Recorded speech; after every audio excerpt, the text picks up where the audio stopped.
তো hi hello everyone, good evening and welcome back to my channel.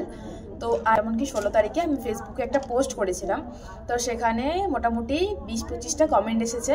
তো সেগুলো হলো এসএসসি জিডি নিয়ে। তো বাইরে একটু আওয়াজ হচ্ছে, তোমরা একটু অ্যাডজাস্ট করে নিও, কারণ হলো আমি টাইম পাচ্ছি না ভিডিও করার জন্য, যা একটু টাইম পাচ্ছি আমার পড়াশুনো নয়তো নাচের জন্য।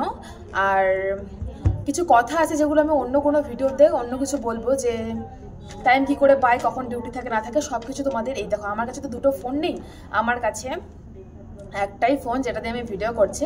তো আমি কিছু কমেন্ট মানে যে যতগুলো কমেন্ট এসেছে সবগুলো আমি এভাবে লিখেছি একটা পেজের মধ্যে। আর এটা দুঃখের কথা হচ্ছে, এটা আমার পেজ না, মানে আমি যেগুলো খাতা মানে কপি নিয়ে এসেছি, তো সেগুলো সব কয়টাই ডায়েরি। তো ডায়েরি থেকে তো একটা পেজ ছিললে পরে ওটা চলে যাবে, তাই এটা একটা অন্য কারো পেজ নিয়ে নিয়েছি। তো যাই হোক, কমেন্টে আসা যাক। পাপন বর্মন বলছে জয় হিন্দ সাব, জয় হিন্দ। আর 11-12 একসাথে পড়েছি, তার জন্য আমি কিন্তু কমেন্ট করতে বলেছি, তোমরা কিছু জানতে চাও কিনা, তো এটা বলেছে। যাই হোক, খালিদ হাসান বলেছে তুই জব পাওয়ার পর যে আমাদের খাওয়া দিলি না, এটা তো অন্যায়, তুই শুধু খাওয়া দে, আর কোনো কোয়েশ্চেন নাই। তো দেখো, আমার হলো একে তো আমি বাড়িতে গেলে পরে বিভিন্ন কাজের সাথে ব্যস্ত থাকি। আমি যখন মাঝখানে মানে যখন ট্রেনিংয়ের সময় গেছিলাম, ট্রেনিংয়ের যখন মিড টাইম ব্রেক দিয়েছিল, তো আমি ওদেরকে বলছিলাম যখন তোরা মানে টাউনে আসবি তখন আমাকে বলিস, জানাস, আমি কিন্তু যাবো দেখা করতে তোদের সাথে। কিন্তু ওরা আমার সাথে কোনো রকম ওভাবে কন্ট্যাক্ট করেনি, আজকে যাবো বা কালকে যাবো এভাবে কোনো কিছুই বলেনি। তো সেই কারণে হয়নি। আমি বাড়ি যখন যাই তো কেউ আমাকে কোনো কিছু বলে না, যে ইভেন আমাকে কেউ কোনোদিনও মেসেজ করেও বলে না কিরে বাড়ি কবে আসছিস, কিরে ভালো আছিস কি না, কিচ্ছু বলে না। তো আমি কি করে জানবো যে তোরা আমাকে মনে রেখেছিস কিনা? ইভেন কারো বিয়ে হলেও আমাকে ইনভাইট করে না যে আমি আসতে পারবো কিনা, সেটা পর্যন্ত জানার চেষ্টাও করে না। তো বন্ধুত্বটা এখন অনেক বেশি হয়ে গেছে না। তো যাই হোক, এল রায় বলেছে এসএসসি জিডির জন্য কোন বইটা ভালো, প্লিজ বলো এসএসসি জিডির জন্য কোন বইটা ভালো। দেখো, বাংলাতে তো আমি যেটা করেছি, কোন বই ভালো, সব বই ভালো। তুমি যেখান থেকে বই কোনোদিনও খারাপ হয় না যে এই বইটা খারাপ বা এই বইটা ভালো। তো আমি সুবীর দাস করেছি, রিজনিং আমি সুবীর দাস থেকে করেছি, আর ম্যাথটাও সুবীর দাস থেকেই করেছি। ম্যাথে অতটা আমি ভালো না, ম্যাথটাও সুবীর দাস, রিজনিংটাও সুবীর দাসের থেকেই করেছি। আর প্র্যাকটিসের জন্য RW এর যে প্র্যাকটিস সেটটা পাওয়া যায়, আমি তখন করেছিলাম, তখন 4টা প্র্যাকটিস সেট একবারই ছিল, তো তখন ওই প্র্যাকটিস সেটটাই কিনেছিলাম ওটা প্র্যাকটিস করার জন্য। আর অনামিকা রয় বলেছে ক্লাস 11 থেকে এসএসসি জিডির প্রিপারেশন নিলে হেল্পফুল হয় না 12 কমপ্লিট করে প্রিপারেশন নিয়ে ভালো, কোনটা ভালো আর কি, প্লিজ দিদিভাই অ্যান্সার দেবে। তো আমি বলি 11-12 ছাড়ো, পড়াশোনার দিকে ধ্যান দাও। মানে তোমার অত বেশি হাই নাম্বার লো নাম্বার সেটা ম্যাটার করে না, তুমি হলো 11টা কমপ্লিট করো, 12 কমপ্লিট করো, তারপরে কম্পিউটার শেখো, যিনি মানে 11-12-এর এই দিকটা বা 10th পাস করে বিভিন্ন জিনিস শেখো, হাতের কাজ শেখো, তারপরে কলেজটা কমপ্লিট করে তারপরে তোমরা প্রিপারেশনের দিকে ধ্যান দাও। মানে কলেজ করার সাথে সাথে তোমরা প্রিপারেশনটা নাও। কিন্তু আমার যেটা মনে হয়, মানে আমি আমার দিক থেকে বলছি, তোমরা কলেজ কমপ্লিট করে চাকরির পেছনে খাটো, আমার মনে হয় বেটার থেকে বেটার জব তোমরা প্রেফার করো।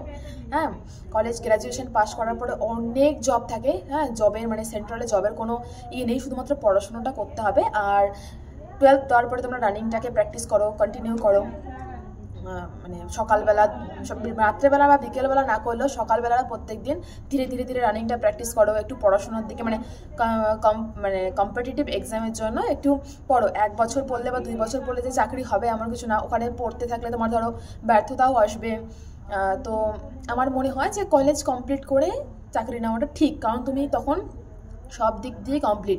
এখন তুমি ধরো চাকরি পেলে, কলেজ পড়াকালীন তুমি চাকরি পেলে, তখন তোমার কি মনে বলো তো, আগে কলেজটা যদি কমপ্লিট করতাম তাহলে হয়তো আমি এই এক্সামটা দিতে পারতাম, এই এক্সামটা দিতে পারতাম, এরকম মনে হবে। মানে আমি আমার দিক থেকে বলছি।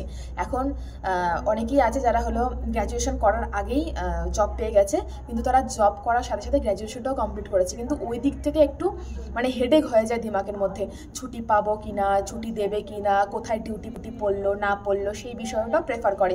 ভিডিওটা একটু বড় হবে, আমি সবার কমেন্টটাই বলবো, অনেক কিছু জানার ব্যাপারে বলবো। তো পরের কমেন্টে যাওয়া যাক।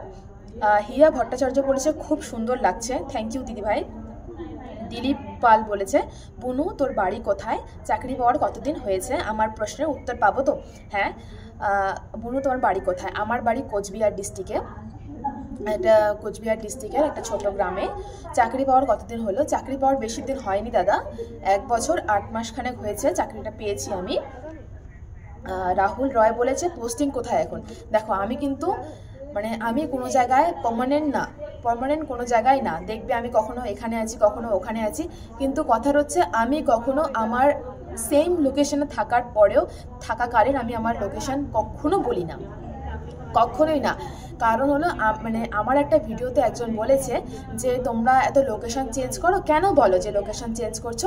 দেখো আমি কিন্তু লোকেশন চেঞ্জ করেছি মহারাষ্ট্রে, কখন ছিলাম বলো তো, 2024 সালের নভেম্বর মাসে আমি মহারাষ্ট্রে ছিলাম, তখন ছিলাম হলো মহারাষ্ট্রে। কিন্তু আর আমি এখন মানে 2025 সালে মে মাসে আমি সেই ভিডিও পোস্ট করছি, তাহলে ভাবছো আমি কিন্তু আমার সেম লোকেশনে থেকে কখনোই কোনো বলি না যে আমি এখন এই লোকেশনে আছি, কখনো বলি না।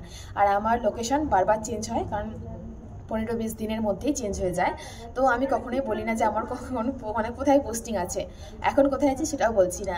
তো thank you so much comment করার জন্য। আর বর্মন মালতী বলেছে মেয়েদের মেডিকেল সম্পর্কে জানতে চাই। হ্যাঁ এখন আমি আমার দিক থেকে একটু বলি, আমি যখন এসএসসি জিডির প্রিপারেশন নিচ্ছি, ফিজিক্যাল কমপ্লিট হয়েছে, মেডিকেল হয়েছে, কিন্তু আমি কখনো কাউকে জিজ্ঞাসা করিনি কি মেডিকেলে কি হয়।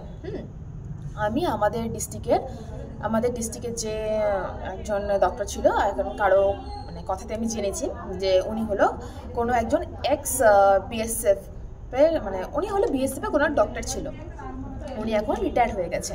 তো উনি ওষুধপত্র লিখে দেয় আর ওখানে সবাই মেডিকেল চেক আপের জন্য যায়। তো আমি সেখান থেকে ডক্টরকে দেখাই, মানে বডি স্ট্রাকচার কোথাও কোনো ফ্র্যাকচার আছে নাকি, আর চোখ ঠিক আছে নাকি, দাঁত ঠিক আছে নাকি, আর সব কিছু কান এগুলো সব মানে পুরো বডি ঠিক আছে কিনা, তো ওনাকে দেখাই। আর বিপি প্যাকেটটা চেক করাই, প্রেশার আর এগুলো ওনাকে দিয়ে চেক করিয়েছিলাম। 3-4 দিন আমাকে যেতে হয়েছিল। আর মেডিকেলের তোমাদের হলো এখন মেডিকেলের প্রসেসিংটা হয়তো আলাদা হয়ে গেছে, আমাদের সময় একটু আলাদা ছিল। যখন মেডিকেল আগের দিন পৌঁছতে হয়েছিল, পরের দিন গেছিলাম, ওই ইউরিন টেস্ট আর ব্লাড টেস্ট হয়েছিল, তারপরের দিনে ওই মানে তারপরের দিনে ওই সিল বাগেরা লাগানোর পরে তারপরের দিনও কিছু লিখিত কিছু দিতে হয়েছিল, আর তারপরের দিনও হলো থাম বাগেরা হয়েছিল, আর ডকুমেন্টসের কিছু কাজ হয়েছিল। তারপরে হলো আমাদের দাঁত দেখা হয়েছিল, চোখ, দাঁত, চোখ, নাক, কান, গলা, তারপরে বিপি বাগেরা সব কিছু ওই দিন দেখা হয়েছিল। তো পায়ের পাতা আর ঘুটনা মানে লাগে কি না, তারপরে হলো কারো দেখবে রানিং করতে করতে পায়ের পেছনের দিকটা যে মানে হাঁটুর পেছনের দিকটা যে থাকে সেদিকে মানে যে শিরা থাকে শিরাগুলো ফুলে ফুলে যায়, তারপরে এইগুলো কিছু দেখা হয়েছিল। আর এখনকার প্রসেসিং কি আমি জানি না, আমি যদি কখনো ভর্তি বোর্ডে থাকি তো তোমাদেরকে বলবো যে ওরা আরও কী কী মানে এখনকার প্রসেসিংটা কি হয়, তো তোমাদের সাথে সেটা শেয়ার করবো। আপাতত আমি এটাই জানি, তো এটাই তোমাদেরকে বললাম। পরের কোশ্চেন, দীপঙ্কর রায় ফৌজি বলেছে লাভ ইউ দিদি, মাই ড্রিম সিআরপিএফ। হ্যাঁ আসো সিআরপিএফে, ড্রিমটা সাকসেস করো, ড্রিমটা সাকসেস করার পেছনে খাটো। আর সব থেকে কথা হচ্ছে যে হলো ফেসবুকে এরকম ভিডিও বা তোমরা যারা ডিফেন্সের দিকে যাচ্ছ মানে যারা প্রিপারেশন নিচ্ছ, তারা ফেসবুক, ইনস্টাগ্রাম এখানে গিয়ে মানুষের মানে নিজের ভিডিও বানা, মানুষের ভিডিওতে বলা, কমেন্ট করা, এগুলো ছেড়ে দাও। হ্যাঁ আমি বলছি না আমার ভিডিওতে কমেন্ট করো, তোমরা এটাতে যেতে দাও ওটাতে যেতে দাও, তোমরা ইউটিউবে বেশি ধ্যান দাও। আর ডাব্লিউএইচ স্যার পড়াচ্ছে তো সেখানে বেশি ধ্যান দাও, ওখানে কে কোথায় কি করছে না করছে সেটাতে ধ্যান দেওয়ার কোনো দরকার নেই। তোমার ড্রিম সিআরপিএফ আছে, সেটাতে সাকসেস করার চেষ্টা করো। এখানে একটু বেশি কথাবার্তা হচ্ছে, তো তোমরা সেটাকে ইগনোর করো, যেভাবে আমার আমার কথাগুলোকে জাস্ট শোনো। অপর্ণা বর্মন বলেছে, আমি বলেছিলাম যে 15কে কমপ্লিট হলে আমি একটা কিউএনএ ভিডিও দেবো, তো তাই উনি বলেছেন তাই নাকি? হ্যাঁ। শুভ কর্মকার বলেছে দিদি তোমার বাড়ি কোথায় আর তোমার বিএফের বাড়ি কোথায়? আমার বাড়ি হচ্ছে হলো আমার বাড়ি কোচবিহারে আর ওর বাড়িও কোচবিহারে, আর আমাদের হোম টাউনও সেম। মাঝে মাঝে এখানে একটু ডিস্টার্ব হচ্ছে, তো যাই হোক। হীরক পি রয় বলেছে খুব সুন্দর লাগছে বোন, থ্যাংক ইউ সো মাচ দাদা ভাই। শ্রুরেখা হালদার বলেছে দিদি তোমার বাড়ি কোথায়? আমার বাড়ি হলো কোচবিহার ডিস্ট্রিক্টে। মহেশ্রী বর্মন বলেছে ওয়াও দারুণ, থ্যাংক ইউ সো মাচ।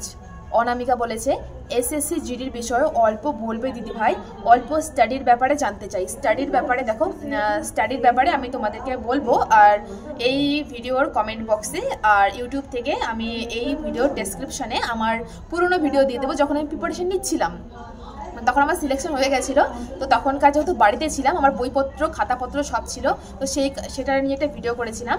তো আমি ফেসবুকে এটার কমেন্ট বক্সে ভিডিওর লিঙ্কটা দিয়ে দেবো, তোমরা দেখে নিও। তারপরে আমি একটু শর্ট করে বলছি। বইয়ের ব্যাপারে বলতে গেলে বই দুটো, মানে আমি দুটো বই কিনেছিলাম। অঙ্ক হলো সুবির দাস আর রিজনিংও সুবির দাসের। আর জিকে যেখান থেকে পড়তাম, জিকে হলো আমি যেখানে ম্যাথটা প্র্যাকটিস করতাম, মানে ম্যাথ যেখানে টিউশন নিয়েছিলাম, তো সেখানে আমার এক স্যার ছিল, স্যার বলতে দাদা, উনিও পড়তো ওখানেই। তো ওনার কাছে জিকের জন্য 3টা বই ছিল, সেগুলোকে আমি জেরক্স করে নিয়েছিলাম। আর আমি মেইনলি ইউটিউব থেকেই পড়েছি। এখনো পর্যন্ত আমি এই খাতায় নতুন করে আবার নোট বানিয়েছি এটাতে। আর এখন আমি RW এর স্যারের ক্লাস দেখছি, ওখানে পলিটির ক্লাসটা দেখছি। আর যেখানে যেই পয়েন্টগুলো নোট ডাউনটা করা নেই, তো সেই পয়েন্টগুলো নোট করছি, কারণ এখানে খুবই অল্প করে লেখা আছে। আমি সেটাকে বেশি করে করানোর জন্য, ডিটেলস জানার জন্য RWS নবীন স্যারের ক্লাস দেখছি। উনি খুব ভালো পড়ান। তো নবীনই হয়তো নাম হবে, আমি জাস্ট রিসেন্ট দেখা শুরু করেছি ওনার ভিডিও। তো পরের কমেন্টে যাওয়া যাক। সুচরিতা রায় বলেছে, দিদি তুমি কিভাবে কি করতে, কখন পড়াশোনা করতে, কিভাবে সিলেক্ট হলে, সম্পূর্ণ জার্নিটা বলো।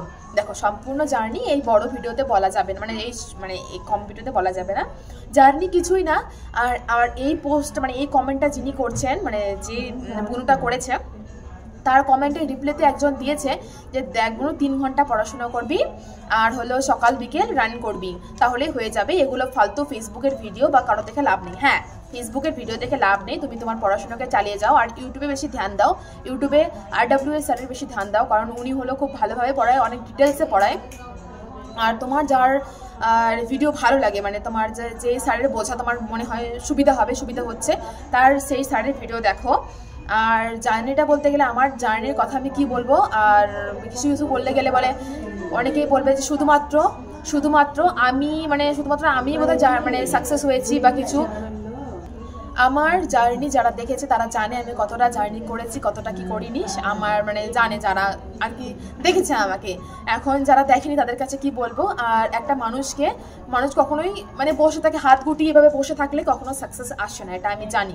তুমি যত লেভেলেই যাও না কেন, তোমাকে একটু কোনো কাজ পেতে গেলে, এখনকার দুনিয়াতে একটু কাজ পেতে গেলে না, সেটাকেও তোমাকে 14 বার সেটার পেছনে ঘুরতে হবে, যত ক্ষয় করতে হবে, তারপরে তুমি পাবে। হ্যাঁ, এটাও একটা কিন্তু আর আমার একটা ভিডিওতে একজন কমেন্ট করেছিল যে তোমাদের ভিডিও দেখে আমার মনে হয় শুধুমাত্র তোমরাই হয়তো জার্নি করেছো, আর হয়তো কেউ করেনি, আমরা হয়তো বসে বসে পেয়েছি। দেখো, কেউ কিন্তু বসে কোনো চাকরি পায় না। তো যাই হোক, আমি পরের কমেন্টে যাই।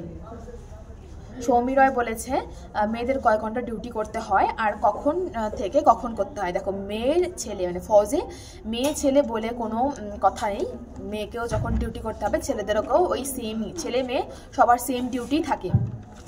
হ্যাঁ, রাতে কখনো 2 ঘন্টা হয় বা কোনো জায়গায়, সেটা জায়গার উপর ডিপেন্ড করে, কখনো 2 ঘন্টা করতে হয়, কখনো 6 ঘন্টা করতে হয়, বা কখনো 3 ঘন্টা করতে হয়। তো সেটা জায়গা আর সেখানকার রুলস রেগুলেশনের উপরে সেটা ডিপেন্ড করে। ওটা না যে রাতে মেয়েদের ডিউটি লাগবে না বা ছেলেদের ডিউটি লাগবে না, সেরকম কিছু না। সব জায়গায় ডিউটি লাগে, মেয়েদেরও রাতে ডিউটি লাগে, আমারও লাগে, আমিও যাই। আশ্বরী শাহ বলেছে, তোমার BF ডিফেন্সের কোন পোস্টে আছে? ও হলো আর্মিতে আছে। সুচলিতা রায় বলেছে, SSC জিডির জন্য কি কি সাবজেক্ট পড়তে হবে, প্লিজ বলো প্লিজ। SSC জিডির জন্য কি কি সাবজেক্ট পড়তে হবে? এক হলো reasoning, math, GK, GS, Hindi. তুমি হিন্দি দেবে বা ইংলিশ দেবে, তোমার ইচ্ছে। আর জিকের মধ্যে পলিটি, হিস্ট্রি, আর জিওগ্রাফি, কারেন্ট অ্যাফেয়ার্স, আর পুরো আকাশ পাতাল ভূমি, এই পাশ ওই পাশ থেকে সব জিকের মধ্যে সব থাকে। তো এইটুকুই ছিল আজকের ভিডিওটা, অনেক বেশি বড় হয়ে গেল। আমি সবার কমেন্ট নিয়েছি। আর তোমরা হলো জানিও যে কোথাও কোনো ভুল হয়ে থাকলে আমাকে ক্ষমা করে দিও। আমি আমার সম্পূর্ণ এক্সপিরিয়েন্সের উপরেই তোমাদের সাথে শেয়ার করলাম। আশা করি ভিডিওটা তোমাদের ভালো লেগে থাকবে। ফেসবুক থেকে দেখলে একটা ফলো করে দিও, আর ইউটিউব থেকে দেখলে সাবস্ক্রাইব করে দিও। তো thank you watching this video and bye by.